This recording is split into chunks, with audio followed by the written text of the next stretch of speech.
What's going on, everyone? Welcome back to another video. I'm sorry if I sound like shit. I'm not very well. But that doesn't stop me making a video because Tottenham Hotspur have just announced that their new manager is Antonio Conte. It's actually happened.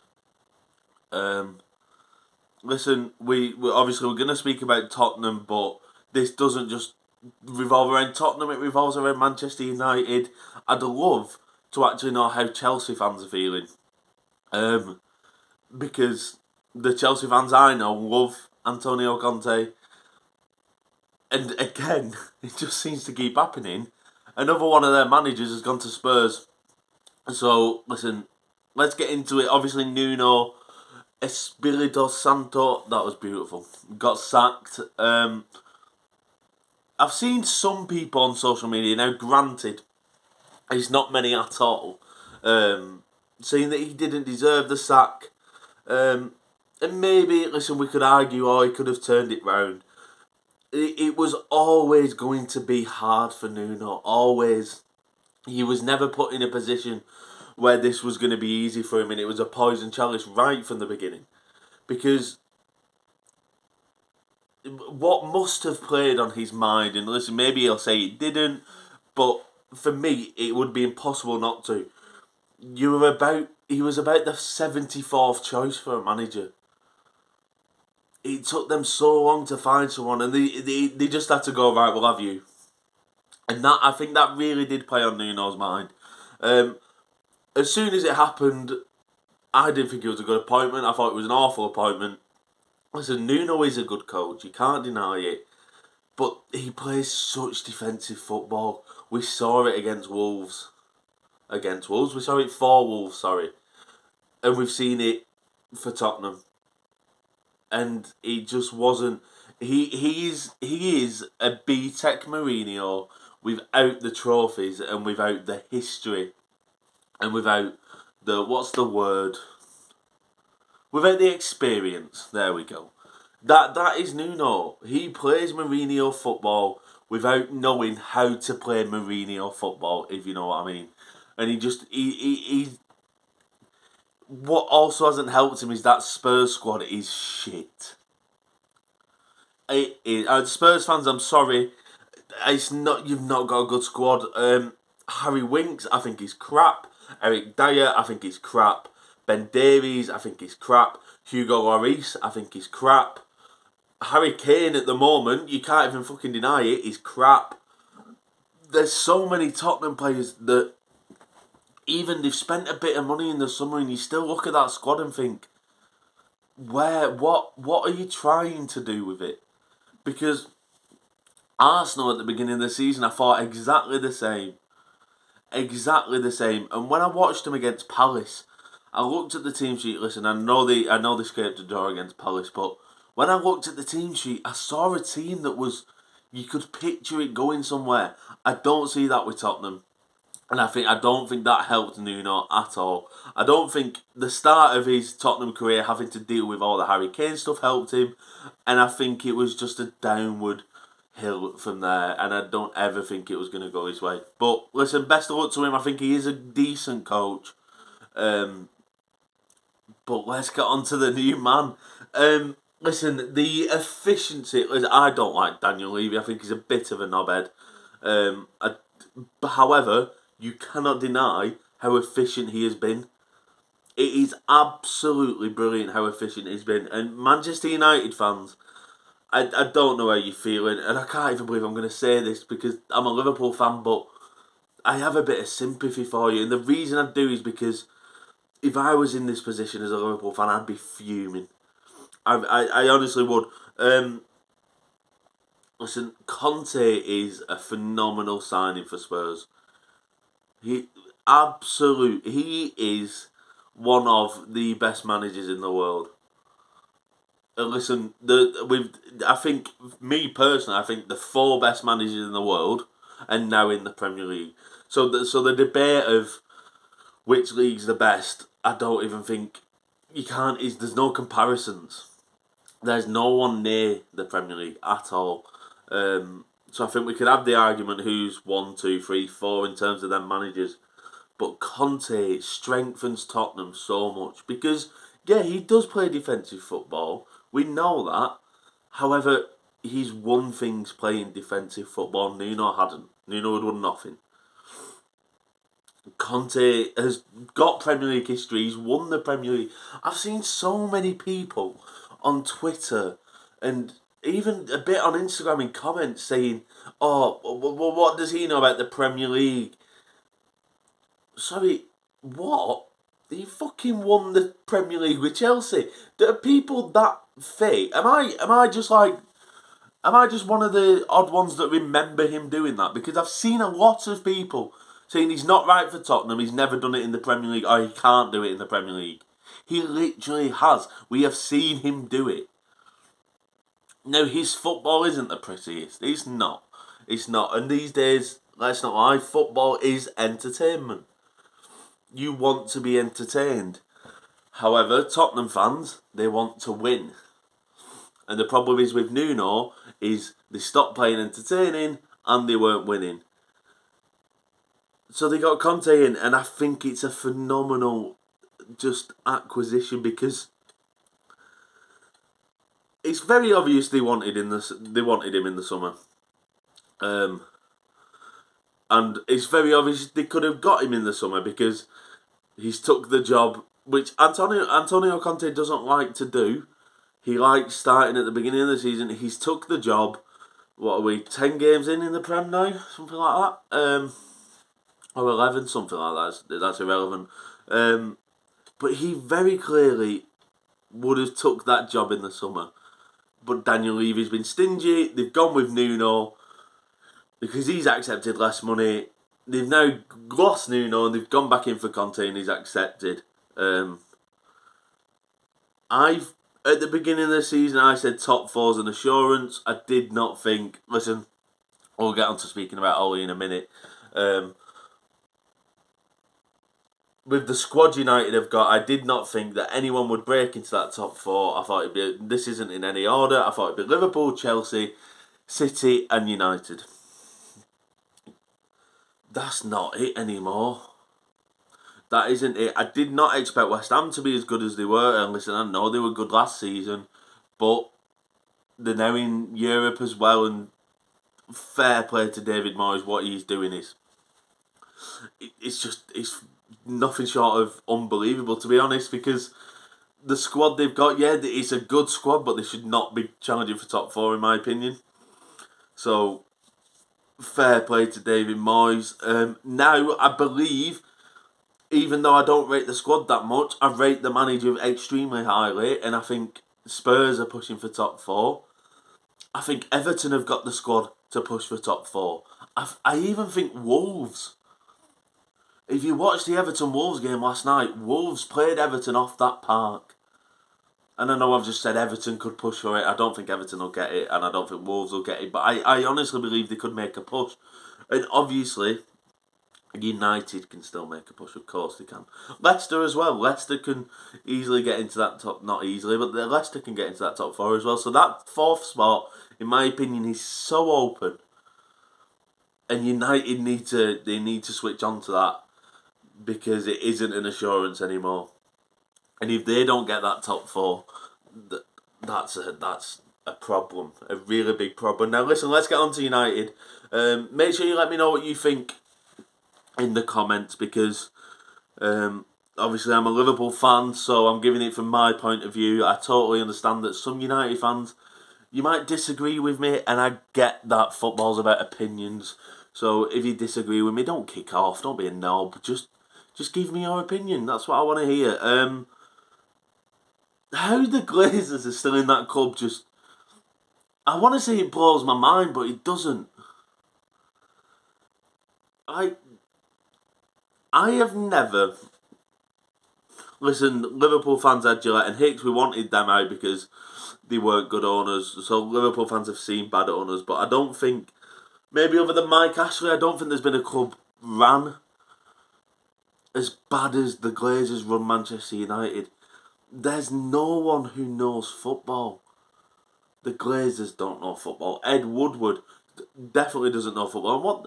And listen, United fans, let me know in the comments, because I'm pretty sure Ed Woodward resigned. But I'm not too clued up on it, but I'm sure after the Super League he said he was resigning. Someone let me know in the comments, because it baffles my head whenever I hear about him. But again, they're just bankers. They don't know anything about football. So they see that 3-0 win against Tottenham and they think, oh, look at Ollie's back at the wheel. He's not back at the wheel. And if he is back at the wheel, it's a fucking Robin Reliant with one wheel. You can't drive it. It's not going anywhere. And as soon as you set off, it'll fall on its fucking side. Because that's the problem with United at the moment. How many times has Solskjaer been in this position? And Solskjaer said it himself. He said it himself. He's been here 3 or 4 times. You can't just... The look of Ole Gunnar Solskjaer is unbelievable. It is... There is no man in football history, or manager, sorry, as lucky as Ole Gunnar Solskjaer, because he should not still have his job. He shouldn't. And it's just... I can't believe they have let Antonio Conte slip through their hands, but this is it again. This shows the incompetent... I can't speak. It actually annoys me a little bit, because I know how I'd feel if I was a Liverpool fan. The incompetence of the Glazers, because on one hand, you've let one of the best managers in the world slip through your grasp. On the other hand, there's not a chance Manchester United want Antonio Conte, because as soon as Antonio Conte joins Manchester United, he blows everything up. He blows shit up. He will not be a yes man for the Glazers. Listen, I like Ole Gunnar Solskjaer, but there's no denying he is a yes man for the Glazers. He keeps everything under wraps. Antonio Conte ain't doing that. He sees stuff he doesn't like. He gets told stuff he doesn't like. He's not going to stay quiet, and we know that. That's just the type of man he is. But at the same time, Ole Gunnar Solskjaer, and listen, you can say he's a tactical genius because he went to a back five. Sorry, guys. He isn't a tactical genius in the slightest. He went to a back five because he was scared. Because he was panicked. Because he didn't want to lose. That's why he went to a back five. That isn't... I think he's probably played a back five you can count on one hand since he joined United. That is not the way he plays football. He was scared to lose his job. And I can tell you why he's scared to lose his job, and the reason he played a back five. Because you don't buy a £74 million winger if at the beginning of the season your plan is to play a back five. You just don't do that, because he doesn't then fit in your squad. Unless you're going to play him right wing back or left wing back, which Jadon Sancho shouldn't be playing in. Ole Gunnar Solskjaer doesn't have a plan. There's no plan there. And the incompetency, and I've said it again, it blows my mind. It honestly does, because I don't know how so many fans are seeing it. But yet they just don't seem to get it. And there's been a lot going on social media in regards to Gary Neville and United players not giving Ollie the stick that they probably deserve, or and I wanna comment on it, because I really like Gary Neville as a pundit. I saw he had a little bit with Goldbridge, which I love. Mark Goldbridge, I think he's absolutely brilliant, and I love that. But I've listened to what Mark said about it, and no, he's right, because no one's asking. No one's asking on Monday Night Football to Gary Neville to open up and go, I want Ole Gunnar Solskjaer out of this football club. No one's asking for that. No one's wanting that. But when he does something well, you give him credit. We've seen you do it. When he does well, You will sit there and praise him. So as soon as he does something bad, you've got to comment on it. You can't just say, oh, I'm not saying anything because he's my mate. That's not what we pay for. And for me, listen, I'm not in the media eye, and I get that. I'm not a big influence, so... But if one of my mates is doing something that I don't think is right, I disagree with, or is doing it wrong, I wouldn't be a friend if I didn't say something. And that's the bit that I don't get. Stop with the whole, oh, he's my mate. If he's your mate, then say something. Because that's what mates do. I just wanted to touch on that because I find it unbelievable.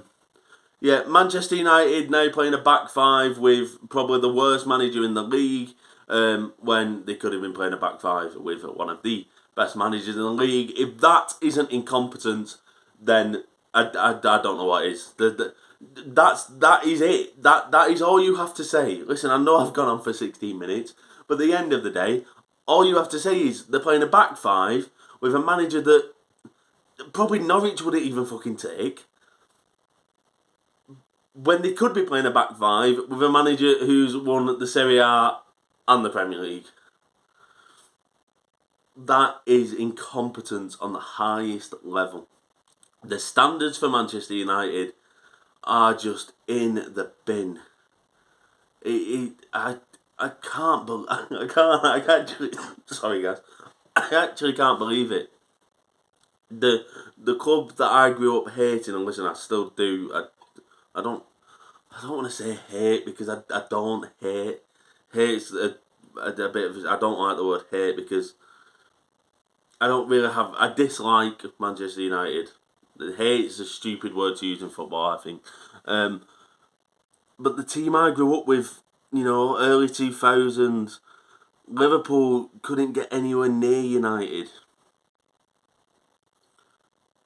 And then now United can't get anywhere near us. It is mental how the roles have reversed. It is absolutely mental. Listen, United fans, I have a bit of sympathy for you. Ollie can't take you any further. And what needs to be remembered as well, because, listen, people online calling him a PE teacher and stuff like that, I don't think it's very nice. I think you can be critical without being abusive. Ole Gunnar Solskjaer has took you as far as he ever will. As far as he ever will. And if they get rid of Ole, which they should, it isn't just Ole that needs to go. It's McKenna, it's Phelan, it's Carrick. Because the coaching of them players, I don't think there is any. Or if there is, it's very limited. Because you just don't see it. Ole Gunnar Solskjaer, I want to say he's hanging on by a thread, but he's probably not. He's probably the most confident man in the world of keeping his job. Because the Glazers and Ed Woodward, as long as he gets top four, and what's important to point out, with Mourinho, with Moyes is a bit different. As soon as top four wasn't possible, Mourinho gone. Van Gaal won an FA Cup. Van Gaal gone. He's been there 3 years and he's won fuck all. There's only a certain amount of time you can keep going. We trust you. We trust you. What, in another 3 years, you've still not won anything, Ollie's still there, and you go, yeah, but it's only been 6 years. You can't keep doing that. Because as each day goes by without you winning games, and as each year goes by without you winning trophies, the standards are getting lowered.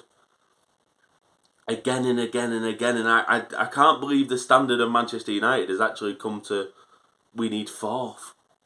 Imagine if that was Sir Alex and the Glazers were going, yeah, just get us fourth, that'll do. That shouldn't do for any big club, and especially not Manchester United. So United fans, I can totally understand how frustrated you must be, because I'd feel exactly the same. Let me know in the comments how you're feeling. I'm genuinely really interested from Chelsea fans, Tottenham fans, and United fans. Oh dear, guys, I'm sorry. Bit under the weather, but I needed to have this chat with you. Let me know what you think. Press subscribe, and I will see you later.